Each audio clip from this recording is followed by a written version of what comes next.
Well, hello and welcome to this short little video. You might be aware that at St. Stephens we've been having a quiz night during lockdown on Friday nights the last few months. And each time we've had a quiz, we've paused at half-time, halfway through the quiz, to think about something about the Christian faith. And last Friday we thought about this question: why would God allow COVID? Why would God allow COVID? Big question. And I just thought I would re-record that short little slot in case there are others that wanted to watch it that weren't at the quiz. I didn't read these verses during the quiz night just for time's sake, but let me read from Luke's Gospel, chapter 13 and verses 1 to 5. Now there were some present at that time who told Jesus about the Galileans whose blood Pilate had mixed with their sacrifices.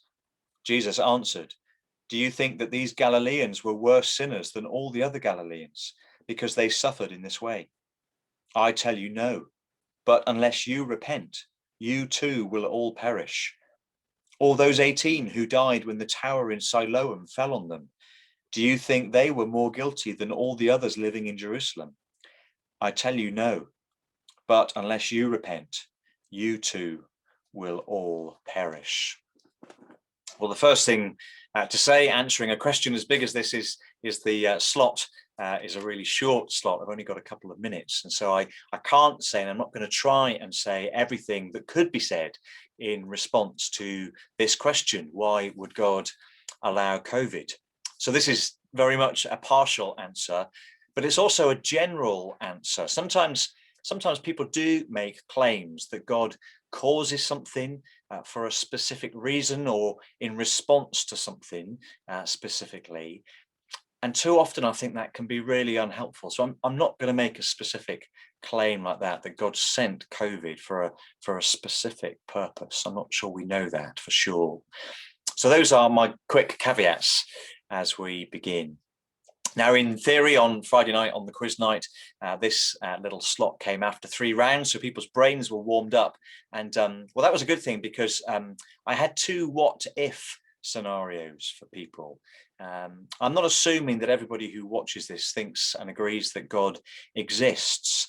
And if that's you for a few moments, well, I want you to imagine, what if there is a God? But not just any God, not just a God of your own design. Because this question, why would God allow COVID? Well, it assumes a couple of things about the God who's being questioned.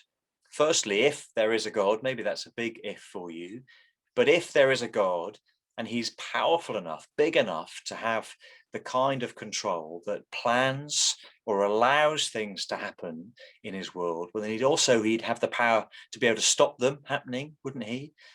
And if that wasn't the case, if he didn't have that power, well, the question would be pointless. The question assumes that if there's a God, he is powerful enough to plan or to stop things happening.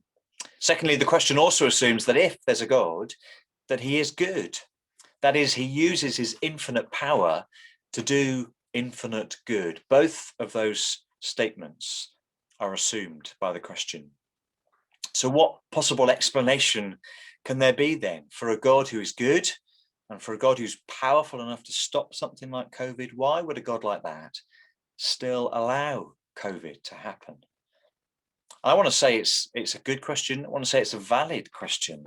Valid especially because the God that the Bible presents to us, the Christian God, is presented in precisely those 2 ways: that he is infinitely good and infinitely powerful. Now, the next thing I want to say, sadly, we don't need to try and imagine it.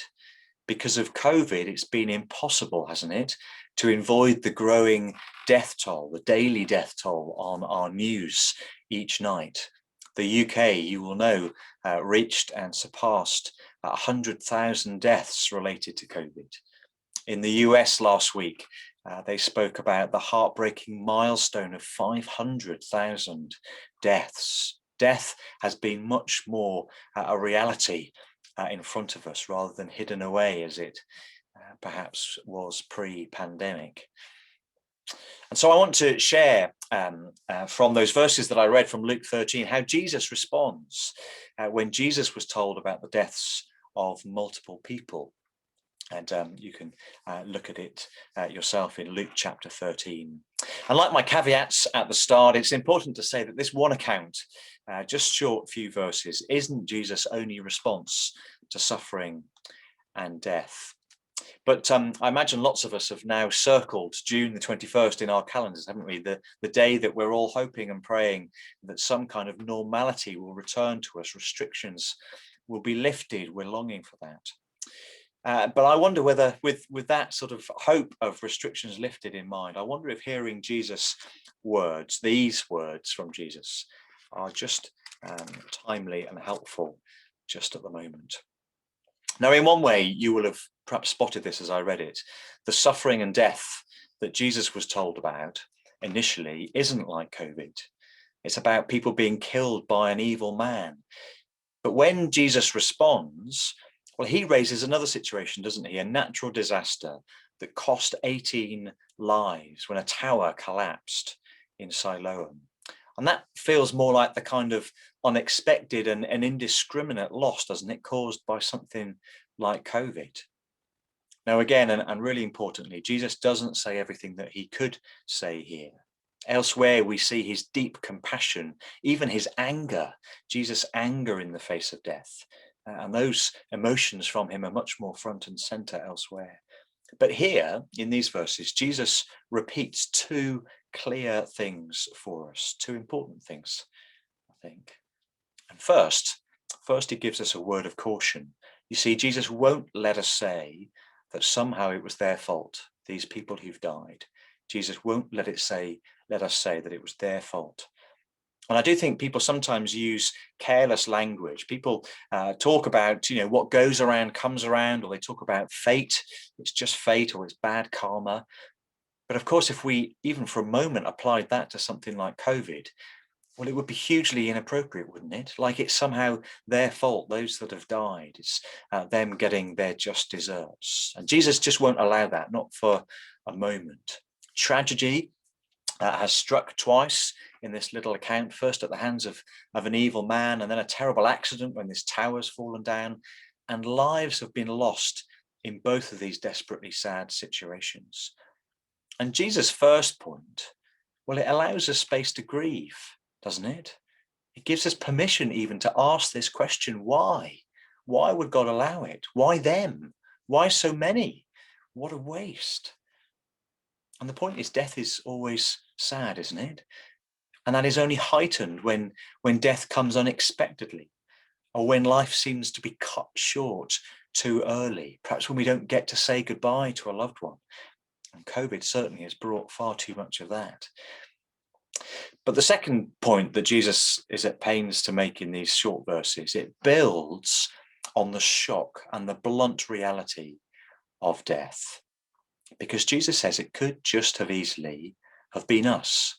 As he responds to these people who tell him about the death that has happened at the hands of Pilate, he says it just could have easily have been you. This is our second what if. What if it had been you, Jesus says. In fact, twice in those short verses, he says, unless you repent, you too will all perish.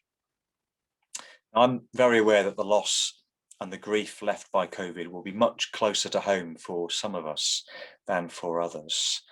And I don't repeat Jesus' words from Luke 13 in any way to try and be insensitive. These certainly wouldn't be the first words that I'd share with a grieving family. But I do want to repeat Jesus' words with the same sense of urgency with which I think he said them. Because as we do look forward and contemplate life returning to normal, as much as we long for that, well, the danger is that death will once again not be quite so visible. It won't be on our 10 o'clock news, will it? With the daily figure there in black and white before us. And as that happens, as death is hidden again in our culture, well, the danger is we might quickly forget the urgency and the reality of what Jesus says.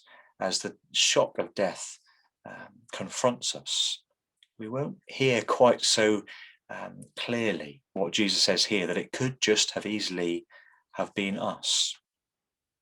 I want to end with a quote from a book by C.S. Lewis. It's called The Problem of Pain. Out of context, I think this quote could make God sound dispassionate and even a bit cruel, a bit like reading these verses about Jesus' response to death without remembering that he responds in other ways as well. But I think with some of the caveats that like the ones I've already mentioned about Jesus and his tear-filled response in the face of death, think of his response when his friend Lazarus died, or remembering that Jesus himself went to his own death in order to deal the final death blow to all death, to defeat and have victory over death forever. Well, I think with those things in mind, those caveats, what C.S. Lewis says captures the essence, the important, serious essence of Luke 13. C.S. Lewis says this: pain insists on being attended to. God whispers to us in our pleasures, speaks to us in our conscience, but shouts in our pain. It is his megaphone to rouse a deaf world. So why would God allow something as painful as COVID? Well, if there is a God, maybe a big if for you, but if there is a God big enough to allow it, big enough to ask him why he didn't stop it, and good enough that he might have had a reason why he'd allow it, well, then he would be the kind of God that it's foolish to ignore, wouldn't he? That is why Jesus says, repent twice. He says, unless you repent, you too will all perish.